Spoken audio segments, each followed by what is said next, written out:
Welcome to the latest episode of 5 on the Floor on the 5 Reasons Sports Network. Thanks for joining us on your favorite podcast app, on Apple Podcasts, on Android, Spotify, or the 5 Reasons YouTube channel. Make sure you click on the link in the description for Off the Floor. Bypasses the Apple upcharge. You can sign up for just $2.99 per month. Cancel at any time. Get access to 10 different channels. Look, you want a place to react right away that's not Twitter after what happened in Houston. You should have been on Off the Floor last night. Also, check out the stage shows. We do those throughout the week. So again, it's Off the Floor, $2.99 per month. That is our Discord server. Also, check out the great sponsors of the 5 Reasons Sports Network. Includes Underdog Fantasy. Use the code 5 FIVE. You get up to $1,000 in bonus play. Underdog is the place to play if you're a sports fan looking to win money while watching sports. With over 5 million happy players and 2 billion won, Underdog makes it fun and easy to cash in on all your favorite athletes' performances. So check it out. It's Underdog Fantasy. You can play, I don't know, you can't play ejections over or under, unfortunately, but there's plenty that you can play there right across the app. NFL, NBA, of course, the NFL playoffs are going to be starting soon, and other sports as well. So check it out, underdogfantasy.com. Use the code 5 FIVE. You must be at least 18, 19 in Alabama or Nebraska, 19 in Colorado for some games, 21 in Massachusetts or Arizona, and present in the state where Underdog Fantasy operates. Terms apply, void in Colorado. Concerned with your play, call 1-800-GAMBLER or visit www.ncpgambling.org. And now, today's episode. Down the Biscayne. Yeah. 5 on the floor, ride for my dogs. Where here's the thing, you can check the score. Hustle hard, couple scars, wearing bubble frogs. Just like Butler said, you in trouble, y'all. Kept the floor playing, got it all banned. Y'all seen the block, stop with one hand. And Pat, we trust. You sound scared. It's about have the guts, we're here to bring the heat. Y'all can hang it up. Welcome to 5 on the Floor, a daily insider show on the Miami Heat and the NBA, featuring Ethan Skolnick, Greg Sylvander, Alex Toledo, Brady Hawk, and others from the 5 Reasons Sports Network. Also, make sure to subscribe to Off the Floor for the most heat anywhere.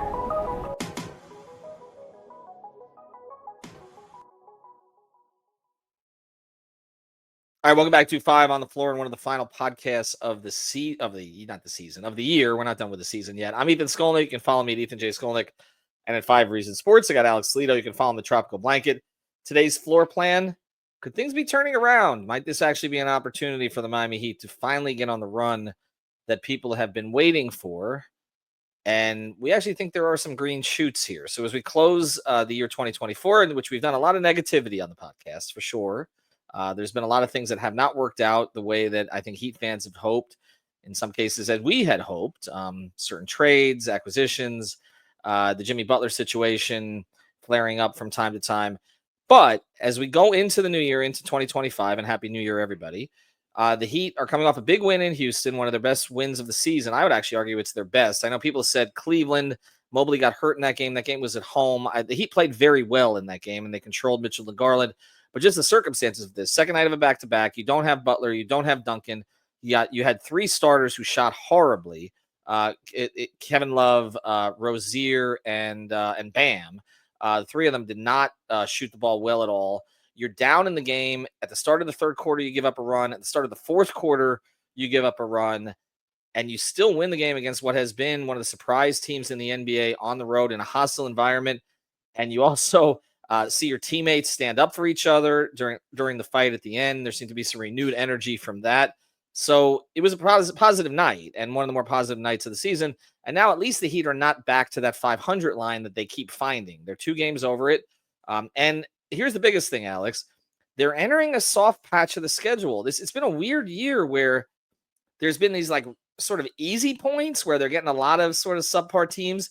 And then they have these like killer stretches. Remember that road trip earlier in the season? They're playing all above 500 teams.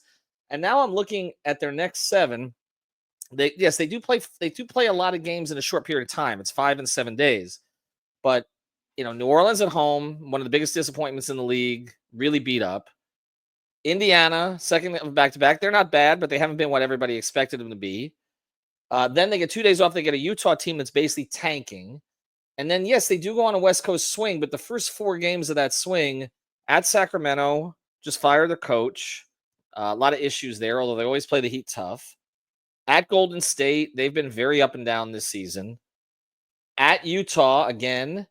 At Portland, one of the worst teams in the NBA, in which the Heat usually have, a little bit of passion to try to beat the Blazers. So that's all before they have 2 games in LA at the end of that trip. They don't, until those 2 games in LA against Clippers and Lakers, their next 7, they don't play a team that's in the top 6 in either conference. And final part of this is we're expecting Jimmy Butler back on Wednesday. And he was playing dominoes with his agent. And there's all these, there's all the workout videos that I told you we'd probably see at some point here. And it looks like he's gotten himself back in condition after having a legitimate illness.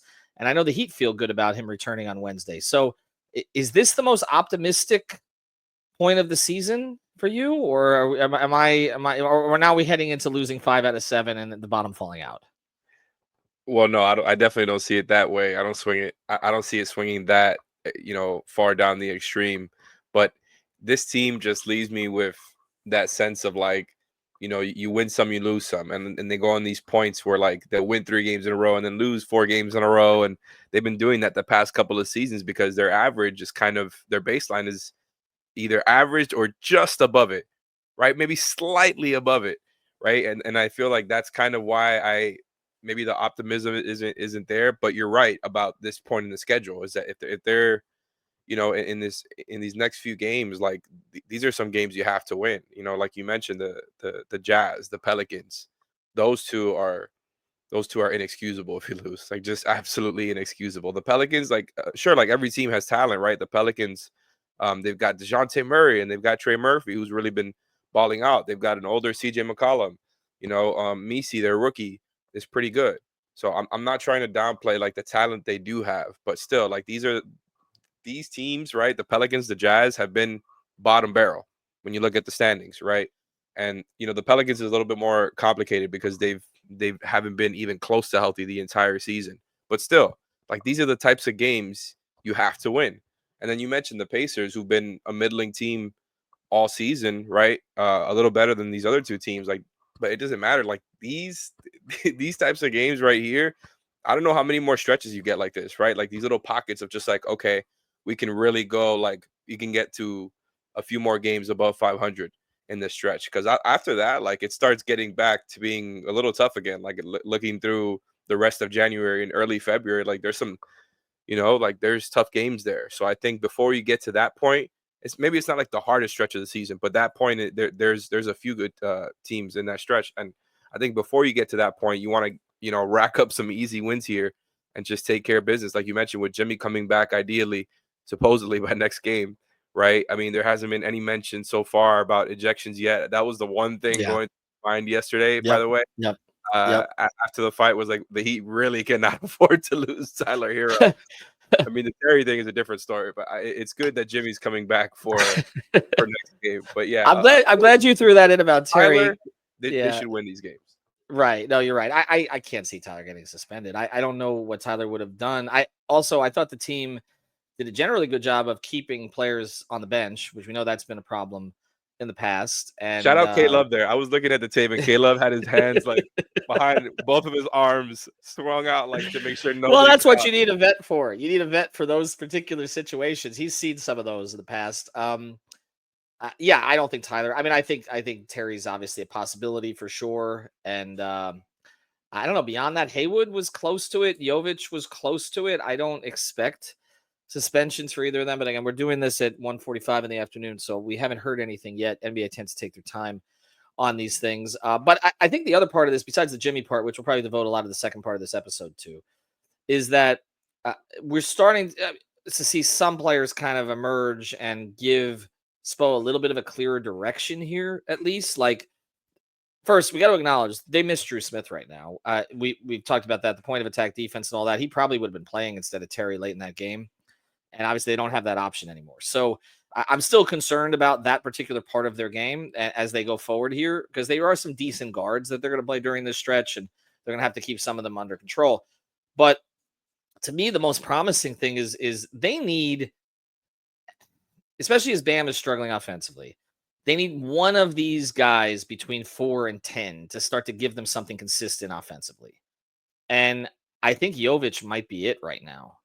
Like we're starting to see this. Like I really don't think he played badly early in the season. I know the metrics with him as a starter were not good. I don't think that was primarily his fault. I think he kind of paid the price for it.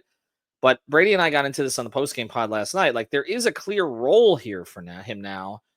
And I think he looks great with Ware. Like, I just think that, and we talked about Ware needing to play, but I think playing them together and then throwing Hero in the mix with the two of them has been really promising. Like, I liked those minutes yesterday. But if Nico can get a little bit of confidence and a little bit rolling, he has more offensive upside than some of these others. I don't know that Jaquez is going to do this at this moment. I don't have faith in Rozier at this moment. We've talked about that. I know, great job standing up for his teammate there, but it doesn't get away from the fact that, he basically was costing him that game. I mean, it was just the inefficiency, the throwing the ball out of bounds, the constant dribbling. He's struggling. And I don't know that Rozier and Jaquez are going to become anytime soon what they hope they would become. But maybe, again, Duncan coming back, Highsmith, him and Haywood, there's a certain amount you can count on from both of them on both ends of the floor. But Jovic could tip this thing where maybe they have that other guy to go to when Jimmy comes back. And then we're not sitting here saying, why isn't Bam doing this or that? Maybe Jovic is providing some of those points for the front court. I mean, does that give you any hope? Because I feel like that's what they've been missing this year. They've been missing a lot of things. But one of the things they've been missing is like somebody else from 4 to 10, like that what you're going to get night to night, and he's a fact, and that they haven't gotten that, and that's made Bam's struggles and Jimmy's absences more glaring because they don't have anybody. They haven't had anybody to pick up the slack. Maybe Jovic can do some of that. Yeah, I feel that, and I agree with you that he looks great with Ware. I think the thing with those lineups that I'm more gonna be like monitoring going forward is the defensive side of it, because I think like the other night I was hammering how bad that and a couple other lineups looked against the Trey and Jalen Johnson dynamic while they were zoning, right? So like there's like lineups like that, situations like that where like they don't look so great defensively, but overall I still really like what I've seen from that duo, specifically of their young kind of bigs that everybody wants to see play. We've already seen that Nico can play with Bam too. I posted on Discord, this is obviously very small sample size theater, but if you're just talking about what took place in last night's game, right? The same lineup, right? With Terry, Tyler, Highsmith, Bam, with the fifth being either Nico or Kevin Love, right? The difference between those two lineups in last night's game was a net rating difference of 126.5, right? So the lineup with Jovic had a 96 net rating. The lineup with Love, again, the rest of the guys, same guys. The lineup with Love, negative 30.5. So yeah, of course it matters who's on the other side, right? During those minutes, it's not like these minutes. I mean, this data tells you everything, but honestly, it matched the eye test last night. I appreciate the hell out of Kevin Love. Still think he's a playable player, even though he's, there's been some slight decline and we've all been, asking for where to play. I still like him next to Bam for, some big matchups and all that. Last night, he was bad. I thought he really struggled on both ends of the floor. Didn't give you some of the offensive boost that you get from him in the short period of time. So I don't mean to sound like, I'm shading him, but he was rough last night. I thought Nico, on the other hand, had a great game, maybe his best game of the season, doing a little bit of everything, shooting, playmaking, rebounding. The defense was okay.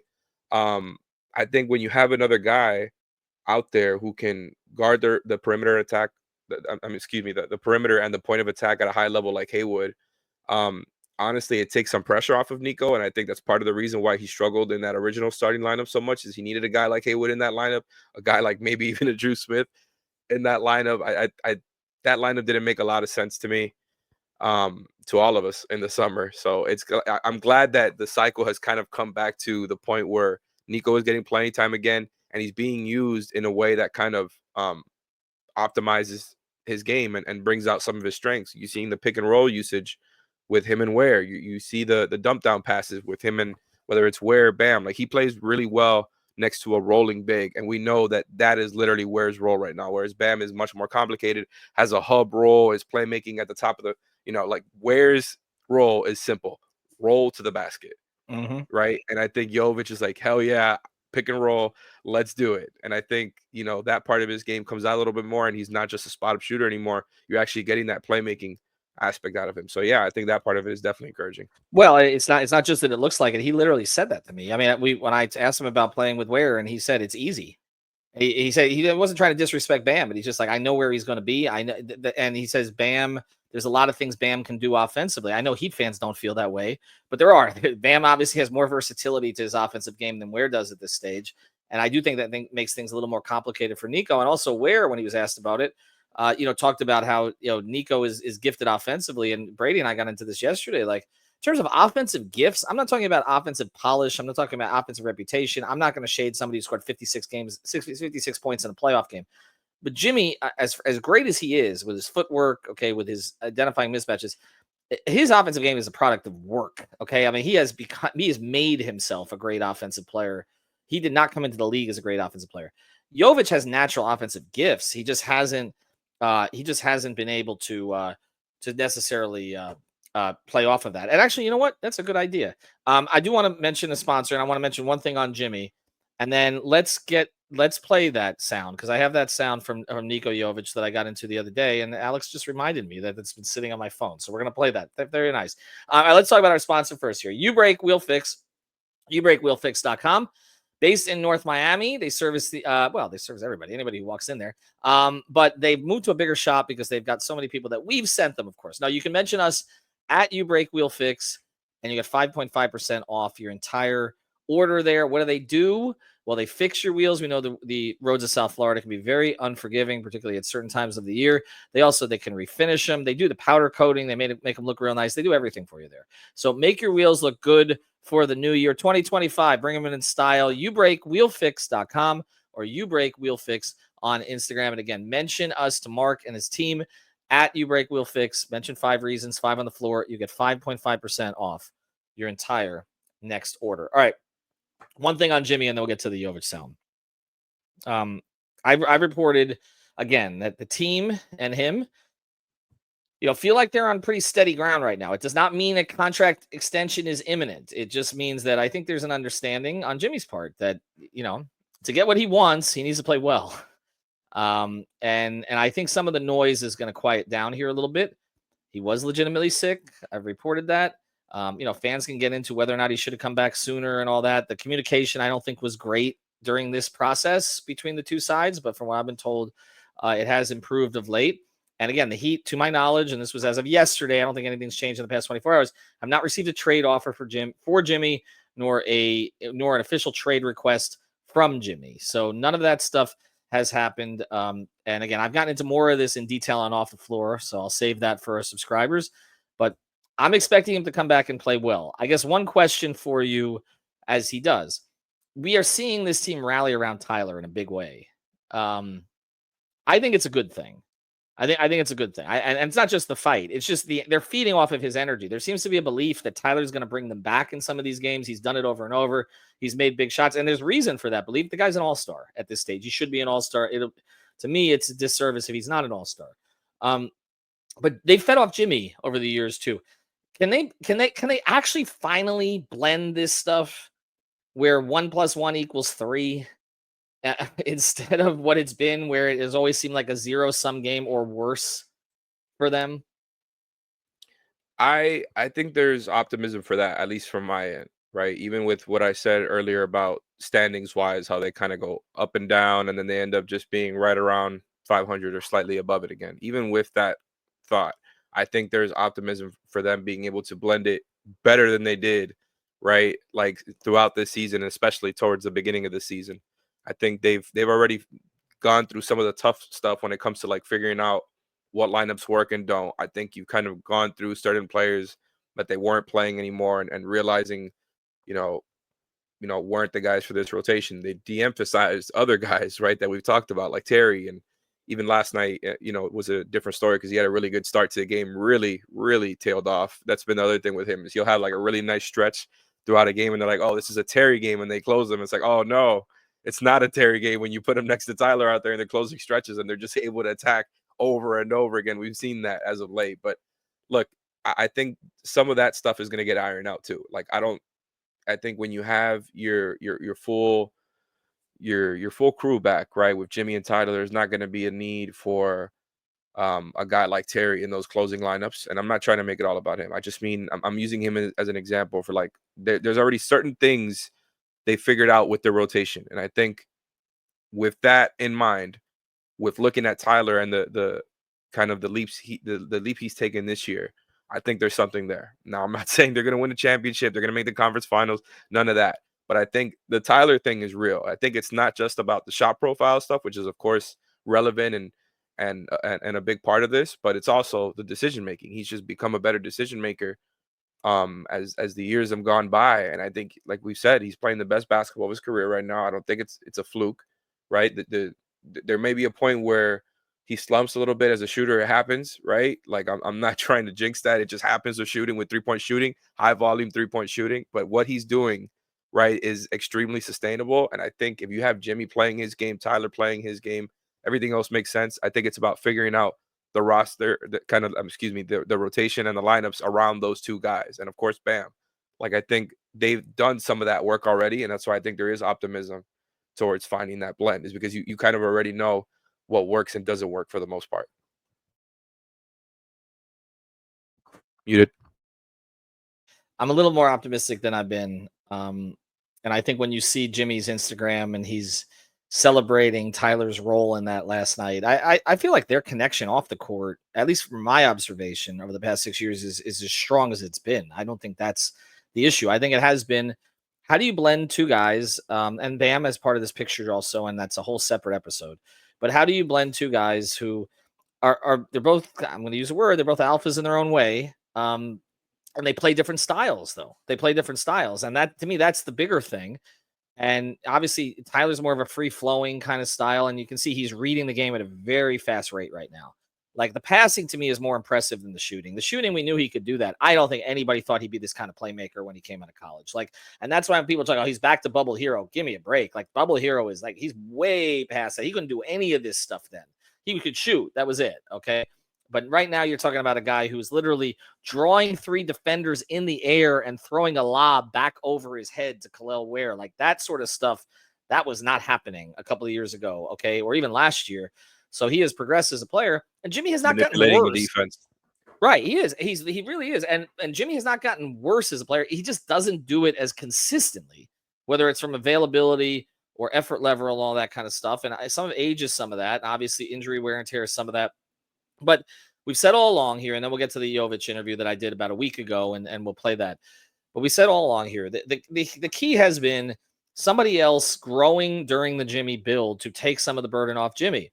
Well, it's happened. It's happened. Now, maybe some thought it would be Bam. It hasn't been offensively. It's Tyler. Okay. What does Jimmy have left?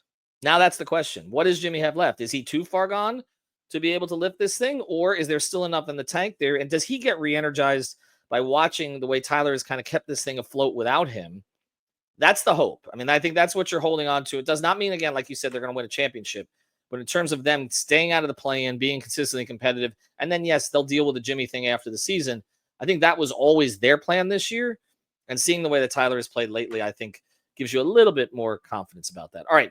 I'm going to play this sound. Nikola Jovic, this was after the last home game. I spoke to him, I believe. And he talks about playing with Khalil Ware. I thought it was interesting stuff, so I'm glad that Alex reminded me. Our thanks to our sponsors, You Break, We'll Fix, and also Underdog. Use the code 5.